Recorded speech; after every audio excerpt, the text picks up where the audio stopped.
चलिए हम लोग जो है पिछले वीडियो में पढ़ रहे थे डिफिनीशन ऑफ फंडामेंटल यूनिट्स, जिसमें हमने 4-5 डिफिनेशन बताया, जैसे मीटर का, किलोग्राम का, एम्पियर का, टेम्परेचर का, ठीक है ना। तो इस बात से डिफिनेशन बता चुके हैं। अभी हमारे क्या 2 डिफिनेशन और बची है, जो कौन सी है, लास्ट कैंडिला है और क्या है, मोल है। तो उसको डिफाइन करते हैं। फर्स्ट क्या है, फर्स्ट हम लोग चौथी डिफिनेशन बताएंगे। इसके जो क्या बोलते हैं, जो कि कैंडला है। देखिए कैंडला कैसे डिफाइन करेंगे, जस्ट वी सी कि कैंडला कैसे हम लोग डिफाइन करेंगे, इसको देखते हैं। इस डिफिनेशन 5वीं है, क्योंकि इसके पहले हम लोग बता चुके क्या, पहला हो गया मीटर बताए थे, नंबर 1 किलोग्राम दूसरा हो गया, सेकंड तीसरा हो गया, एम्पियर चौथा हो गया, केल्विन 5वां हो गया। 5 बता चुके थे, ठीक है। छठा क्या है, छठा हमारा कैंडला है। कैंडला क्या होता है, इसे बोलते हैं ल्यूमिनेंस ऑफ इंटेंसिटी। क्या होता है, ल्यूमिनेंस ऑफ इंटेंसिटी में क्या हो गया, कोई बल्ब है या कोई लाइट सोर्स है, उस लाइट सोर्स से अगर लाइट निकल रही है तो उस लाइट की कितनी इंटेंसिटी होगी, इसको मेजर करते हैं with the help of candela, ठीक है। इसको देखते हैं, डिफाइन करते हैं भाई, ठीक है ना। क्या हो जाएगा भाई, one candela one candela is the luminance intensity in a given direction, ठीक है। कोई लाइट सोर्स है, अगर वो लाइट सोर्स भाई लाइट चाहो तो निकलेगी। हमने क्या किया, हमने यहाँ पे किसी एक पर्टिकुलर डायरेक्शन में लाइट को कंसंट्रेट किया। उस पर्टिकुलर डायरेक्शन में जो लाइट की इंटेंसिटी आ रही है, उसके लिए क्या है, in given direction of a source that emit monochromatic radiation of frequency 5.4 into 10⁻14 hertz. What is monochromatic? Monochromatic माने होगा सिंगल कलर, क्रोम मीन्स होता है कलर, मोनो मीन्स होगा सिंगल। माने क्या, ऐसा लाइट सोर्स जो केवल एक ही कलर का, एक ही फ्रीक्वेंसी का और एक ही वेवलेंथ की लाइट को निकाल रहा हो, ठीक है ना। जैसे येलो लाइट निकाल रहा है, येलो क्या है, उसका वेवलेंथ अलग हो गया या उसकी फ्रीक्वेंसी अलग हो गई। वही कलर चेंज हुआ, ग्रीन हो गया, तो उसका क्या फ्रीक्वेंसी अलग हो जाएगी। इस प्रकार से कोई लाइट सोर्स, अगर वो लाइट सोर्स जो इस फ्रीक्वेंसी लाइट निकाल रहा हो, इसका 5.4 जो स्टैंडर्ड माना गया है, ठीक है। तो इस सिंगल कलर की लाइट जिसकी फ्रीक्वेंसी कितनी हो, 5.4 इंटू 10⁻14 निकाल रहा हो, और उसकी कितनी इंटेंसिटी होगी, उसकी हो गई 1/63 वाट पर स्टेरेडियन में लाइट जा रही है। कितना, 1/663 वाट पर स्टेरेडियन में लाइट जा रही है उस डायरेक्शन में। इसे क्या बोलते हैं, उसे बोलते हैं वन कैंडिला। थोड़ा टिपिकल जरूर लेकिन समझिए इसको। व्हाट इज स्टेरेडियन अभी बताएंगे, नेक्स्ट डिफिनेशन आने वाली है। स्टेरेडियन से बोलते हैं सॉलिड एंगल। क्या बोलते हैं, सॉलिड एंगल। जैसे मान लो क्या है, जैसे कोई ऑब्जेक्ट इस प्रकार से है, इस ऑब्जेक्ट पे यहाँ कितना एंगल बनेगा, लाइन देखो यहाँ से खींची होगी, लाइन यहाँ से खींची, इस प्रकार से क्या बहुत लाइन खींची इस प्रकार से, इस पूरे ऑब्जेक्ट पे क्या हो गया, इस टाइप से जो एंगल बनेंगे इसे क्या बोलते हैं, इसे बोलते हैं सॉलिड एंगल होंगे। कोई सॉलिड है, एक कोन जैसा जो एंगल बनेगा ना, उसे क्या बोलते हैं, इसे बोलते हैं सॉलिड एंगल। और यहाँ क्या हो, अगर ए एरिया मान लो डेल्टा ए हो जाए, इसका एवरेज रेडियस कितना आर हो जाए, तो यहाँ जो सॉलिड एंगल होता है होता है डेल्टा ए अपॉन क्या होता है, are square. Means delta A कितना हो जाए, 1 मीटर स्क्वायर, आर कितना हो जाए, 1 हो जाए। तो उस कंडीशन पे दूरी कितनी हो गया, वो भी 1 मीटर, एरिया कितना हो गया, वो भी 1 मीटर स्क्वायर। उस कंडीशन पे उतना, उसे क्या बोलेंगे, उस एंगल बोलते हैं 1 स्टेरेडियन। यहाँ क्या लेना है, यहाँ उस पर स्टेरेडियन पर अगर 1/63 वाट, ठीक है ना, लाइट की इंटेंसिटी आ रही है, तो उसे क्या बोलेंगे, उस लाइट सोर्स बोलते हैं कितना है, 1 कैंडिला का है। क्लियर हुआ, हाँ। 1 कैंडिला मीन्स क्या हो गया कि कोई लाइट सोर्स है, अगर उससे सिंगल कलर की लाइट जिसकी फ्रीक्वेंसी कितनी हो जाए, 5.4 इंटू 10⁻14 हर्ट्ज हो जाए, अगर निकल रही है, तो उस लाइट की इंटेंसिटी अगर पर स्टेरेडियन में 1/63 क्या हो गया, 1/63 वाट लाइट का जब पड़ रही है, तो क्या बोलते हैं, उसे बोलते हैं 1 स्टेरेडियन, ठीक है ना। फिर क्या डिफाइन करते हैं, मोल। अगला क्या है, मोल। देखिए क्या होता है भाई, देखिए 1 मोल क्या हो जाएगा, हाँ।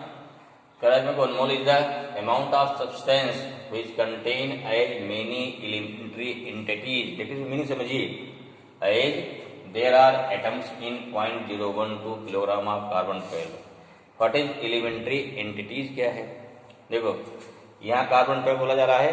कार्बन 12 माने जो कार्बन का एटम है इसमें क्या होता है, इसे बोलते हैं 6C12।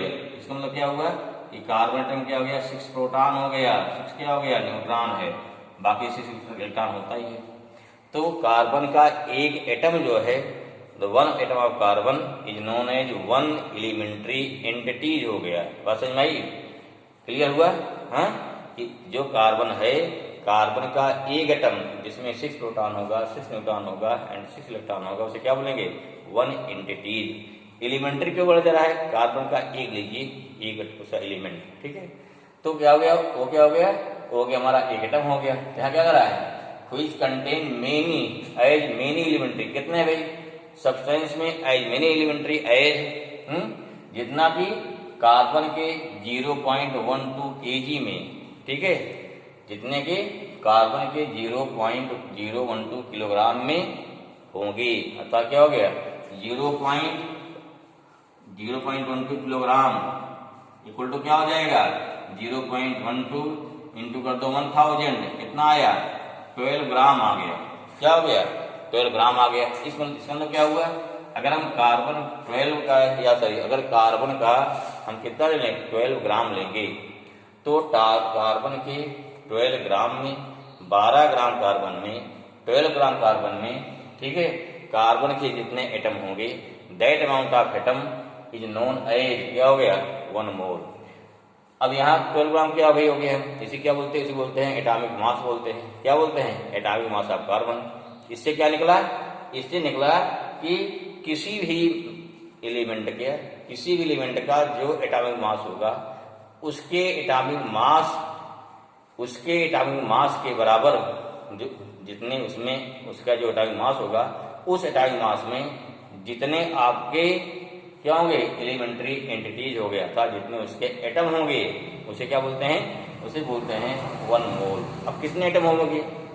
कितने एटम होंगे? तो इसको बताया था कौन? एवोगाड्रो ने। कितना एटम होगा? तो यहाँ क्या हो गया? एक एटॉमिक मास में, माने क्या? 1 atomic mass of any element. यहाँ क्या हो गया? देयरफॉर यहाँ क्या हो गया? टोटल नंबर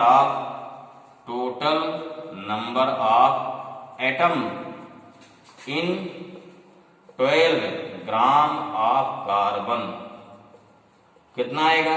ये होता 6.023 इंटू 10 पावर 23। ये नंबर आपको याद होगा।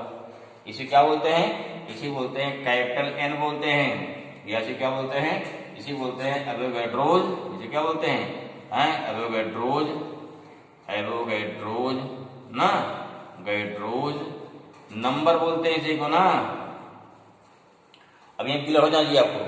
किसी भी चीज का जो एटॉमिक मास होगा, एटॉमिक मास में कितने एटम होंगे? इतने एटम होंगे, ठीक है। कितने हो गए? हमारे इतने एटम हो गए, कार्बन के इतने एटम हो गए, कितने? 12 ग्राम में। अब इसे मान लो, देखो ऑक्सीजन हो गया। आप जानते हो ऑक्सीजन का एटम मास कितना होता है? 16 ग्राम होता है या 16 होता है। तो ऑक्सीजन के 16 ग्राम में 6.03023 इंटू 10 पावर 23 एटम होंगे। इन द सेम वे अगर बात करेंगे मॉलिक्यूल का, एकदम क्लियर होना चाहिए ये चीज, ठीक है, क्योंकि क्लियर आपको मशीन बहुत हेल्प करेगा ये। अगर मान ली बात करते हैं मॉलिक्यूल की, तब क्या हो जाएगा? तो अगर इसे बात करेंगे H2O, अब क्या निकालोगे? अब यहाँ निकालेंगे H2O का, निकालेंगे मॉलिक्यूलर वेट। कितना हो गया? इसका हो गया 2, ऑक्सीजन कितना हो गया? 16। कितना आया?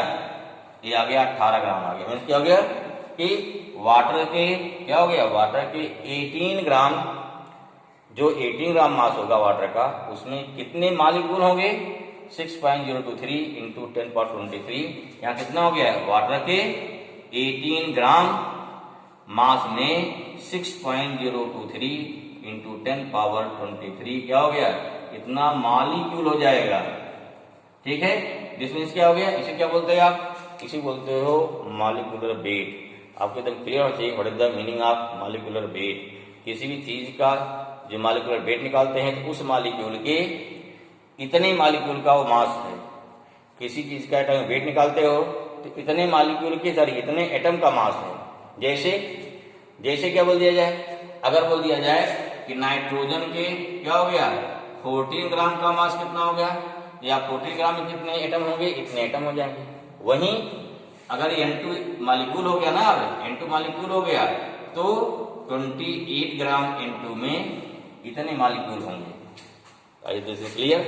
Molecular weight. और इसे क्या बोलते हैं आप? इसे बोलते हैं मॉलिक्यूलर वेट। किसी भी मॉलिक्यूल के इतने मालिक्यूल का मैंने 6.023 इंटू 10⁻23 मालिक्यूल का जो वेट होगा, that weight is known as molecular weight. अगर आप एटम ले रहे हैं तो इतने एटम का जो वेट होगा उसे बोलते हैं एटॉमिक वेट। बात समझ में आई? संख्या क्या हमारी है? Avogadro number. क्लियर हो गया? तो जब भी आपको डिफाइन करना है एटॉमिक वेट और मालिकुलर वेट, तो किसी भी एटम के क्या हो गया, किसी भी एटम के 6.023 इंटू 10⁻23 एटम का वेट उस पर्टिकुलर एलिमेंट का एटॉमिक वेट होगा। In the same way for any molecule, कोई मालिक्यूल H2 है, H2SO4 है ना, H2S है, N2 है, O2 है, कोई लेंगे आप, तो कोई मालिक्यूल लिया तो क्या हो गया, उस मालिक्यूल के क्या 6.023 इंटू 10⁻23 मालिक्यूल का जो वेट होगा उसका मालिकुलर वेट आएगा। तो I think clear, molecules and molecular weight. ठीक है, या एटम मालिक्यूल डिफरेंस मालूम है ना। एटम क्या है? एटम हमेशा जो है वो फ्री नहीं रहता है, वो क्या है, वो अनस्टेबल होता है। लेकिन जब बनता मालिक्यूल तब क्या होता है, तब वो स्टेबल हो जाता है। यू नो दिस नो, ठीक है ना। तो यहाँ क्या क्लियर हो गया? दिस मीन्स देव क्या हो गया, यहाँ गया एवोगाड्रो नंबर कितना आ गया 6.023 इंटू 10⁻23। ठीक है, इतना क्या हो गया, एटम हो जाएगा और क्या हो जाएगा, मालिक्यूल, जो भी है मालिक्यूल। ठीक है, यहाँ क्या हो गया, यहाँ 12 ग्राम, देखो यहाँ क्या हो गया 12 ग्राम कार्बन 12 है, कंटेन क्या हो गया, कंटेन 6.023 इंटू 10⁻23 क्या हो गया, एटम्स। तो हमारा this meaning of mole. Clear हुआ? एकदम कंफर्म होना चाहिए। जितना चीजें क्लियर रहे, कंफर्म रहेगी, उतना आपको पढ़ने में इंटरेस्ट आएगा भाई। ओके, चलिए ठीक है। चलिए भी डिफाइन कर, देखो क्या होगा, रेक्टेंगल क्या होता है, कोई कोई सर्किल है, सर्किल सेंटर बन रहा है, क्या हो जाएगा, it is defined as the ratio of arc length to radius of the circle formed at its centre is known as angle. Therefore angle theta equal to क्या हो जाएगा, arc upon radius, and its unit क्या हो गया, its unit is radian. ठीक है ना। अब देखो यहाँ हाउ डिफाइन 1 रेडियन, तो क्या हो गया, अगर मान लीजिए जो हमारा आर्क लेंथ है, if arc length of arc equal to length क्या हो रेडियस, अगर दोनों बराबर हो जाए दोनों करके 1 आ जाएगा। इसलिए therefore 1 radian is defined as the plane angle subtended at a centre of circle by an arc length, जो हमारी आर्क लेंथ है equal in length of the radius. ठीक है, अगर क्या है, अगर जो एंगल बन रहा है तो यहाँ पे अगर रेडियस और लेंथ आर्क अगर दोनों की लेंथ क्या हो गई, अगर दोनों की लेंथ हमारी बराबर हो गई, तो इन दैट केस जो आपका एंगल बनेगा कितना हो जाएगा, तो उसे बोलेंगे 1 radian. Clear, definition of 1 radian. ठीक है भाई, चलिए देखिए समझिए इस कंसेप्ट क्या इसका है, क्या होता है side angle, what is concept. जैसे मान लो यहाँ क्या है, यहाँ कोई पॉइंट हो गया, इसी चारों क्या है स्फीयर बनेगा पूरा, इस पॉइंट चारों, उस स्फीयर जो बनेगा उसके सर्कमफेरेंस ने क्या लिया, एक एरिया लिया। मान लो क्या उसका सोचे जैसे 3D फिगर बनेगा भाई, ये स्फीयर हो गया, कोई स्फीयर हो गया, हमने इस पर कोई छोटा मोटा सरफेस ले लिया, वही डेल्टा ए हो गया। तो अगर डेल्टा ए और क्या यहाँ पर उसका जो रेडियस आएगा, उस पर रेडियस के बीच पूरा पूरा डेल्टा ए कितना एंगल बनाएगा, उसे क्या बोलते हैं, उसे बोलते हैं सॉलिड एंगल। वही डिफाइन किया गया, देखिए हाँ, ये defined as the ratio of surface area of solid to square of क्या हो गया, to square of radius is known as क्या हो गया, is known as solid angle at क्या हो गया, at point, at that point. ठीक है ना, that is total angle found by solid, क्या गया, total angle found by solid at any point कितना बनेगा। अगर पूरा पूरा सॉलिड लेंगे तो कितना एंगल बनेगा, उसे क्या बोलते हैं, उसे बोलते हैं हम सॉलिड एंगल बनेगा। अब देखिए भाई यहाँ पे जैसे चॉइस सोचिए, जैसे मान लो क्या हो गया, यहाँ हमारा एक पॉइंट हो गया, इसके चारों क्या एक स्फीयर होगा, क्या होगा, एक स्फीयर होगा, एक पॉइंट इस चारों स्फीयर हमारा है, उस स्फीयर का एक छोटा सा पार्ट डेल्टा ए हो गया, तो यहाँ रेडियस हो गया, तो जो एंगल बनेगा गोल सा दैट इज क्या, उसे क्या बोलते हैं, उसी बोलते हैं सॉलिड एंगल बोलते हैं। ठीक है,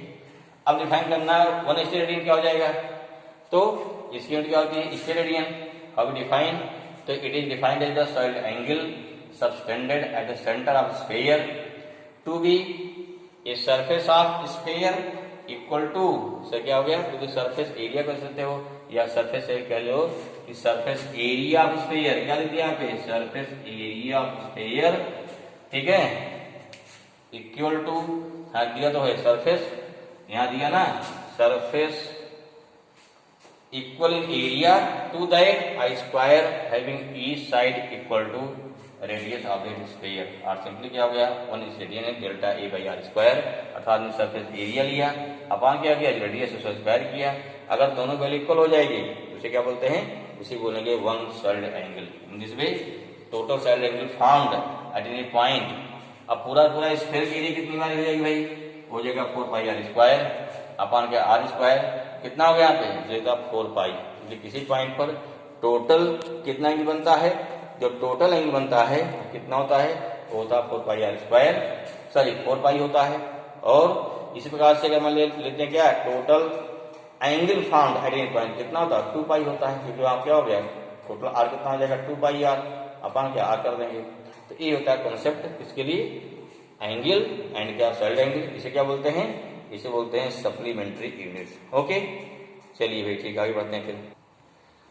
चलिए तो ध्यान देने की जरूरत है, एब्रिविएशन इन पावर्स, मतलब जैसे क्या 10 पावर 6 आ गया, 10 पावर 5 आ गया, 10 -5 का क्या बोलेंगे इसको, ये ध्यान देना जरूरी है।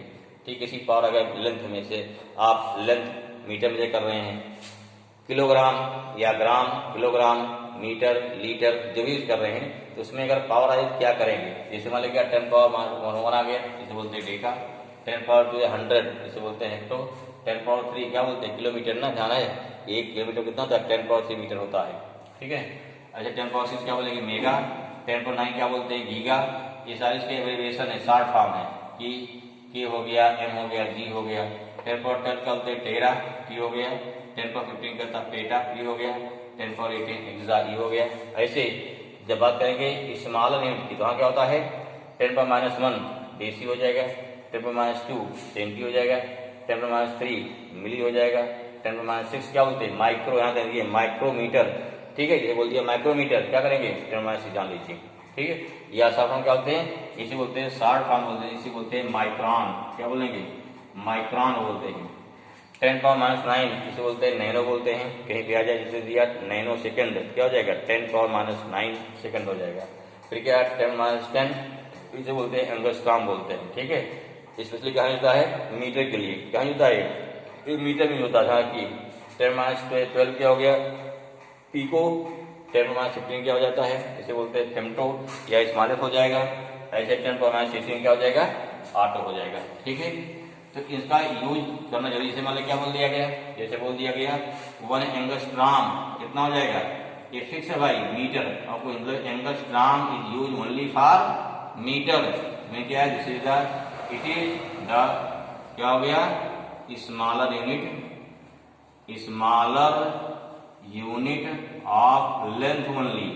ठीक है, लेंथ ओनली, सब में नहीं होगा, बाकी पिकोमीटर देखो क्या हो सकता है, अगर बोल दिया 1 पिकोमीटर बोल दिया, पिकोमीटर बोल सकते हैं कोई दिक्कत नहीं है।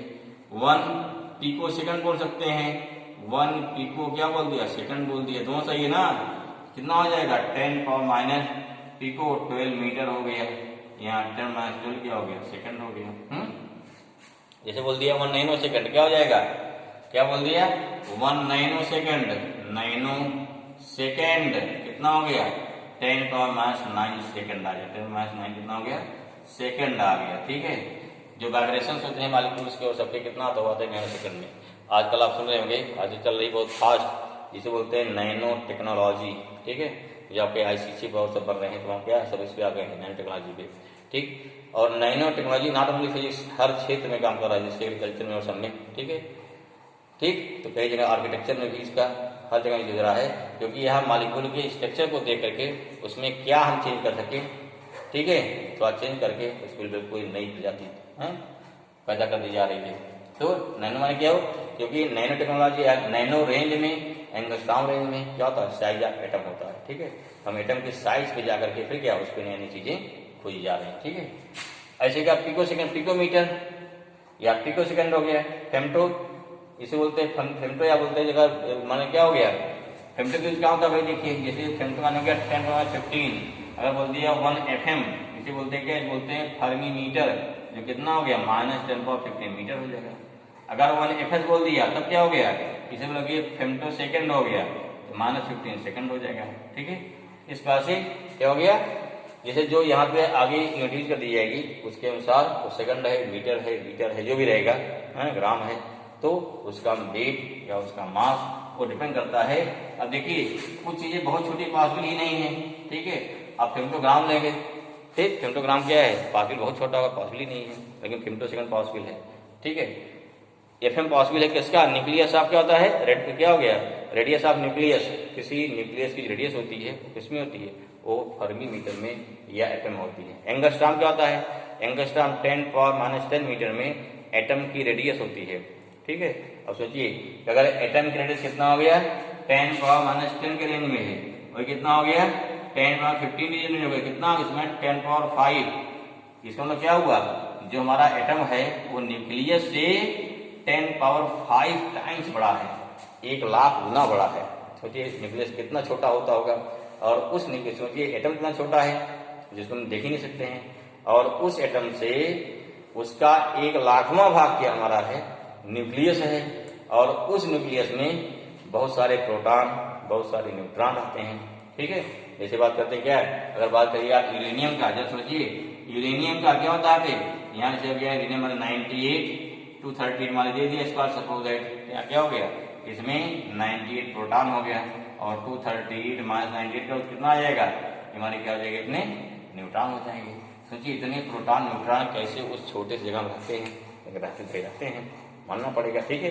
क्यों, हम आप भले ना न्यूट्रॉन प्रोटॉन न्यूट्रॉन देखे हों, लेकिन उसके इफेक्ट या उसका इफेक्ट दिखाई पड़ रहा ना, ठीक, जो आपका इलेक्ट्रोमैग्नेट्स है या इलेक्ट्रिक करंट है, क्यों होती है, electric current flow due to flow of electron only, इसका इफेक्ट वो दिखाई पड़ रहा है। तो ये सारे स्केल जानना जरूरी है, ठीक है। अब इसके अलावा कुछ और लार्जर स्केल हैं लेंथ के, ठीक, कुछ एरिया के हैं, कुछ वेट के हैं, ठीक है। जो नए नए हैं उसको बार रिवाइज कर लेंगे, जिससे बाद में कहीं पर भी नए स्केल मिलें तो उसमें आपको कहीं दिक्कत नहीं होगी, ठीक है। क्योंकि जैसे होता क्या है, जब आप कोई कंपटीशन देंगे या बोर्ड में ही, स्कूल में, कभी कभी ऐसे स्केल पहुंच जाता है जो आप देखे नहीं हो, पढ़े ना हो, किताब में दिया है लेकिन वहाँ निगाह नहीं पहुंचती है, ठीक है। जैसे मान दिया कि चंद्रशेखर लिमिट किसकी यूनिट है, सेक किसकी यूनिट है, शायद सुने हो, SHA सेक किसकी यूनिट है, ठीक है ना।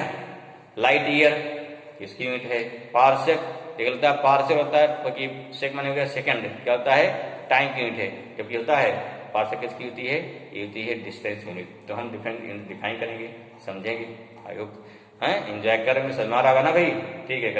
अगर समझ में आ रहा है तो एंजॉय करिए। फिर नेक्स्ट वीडियो डालते हैं, इसके बाद भाई इसी पे एंड करते हैं, ठीक है। नेक्स्ट वीडियो देखने के लिए इसका बेल आइकन दबाइए, जैसे वीडियो डालेंगे तो आपको नया वीडियो तुरंत मिल जाएगा, ठीक है भाई, ओके।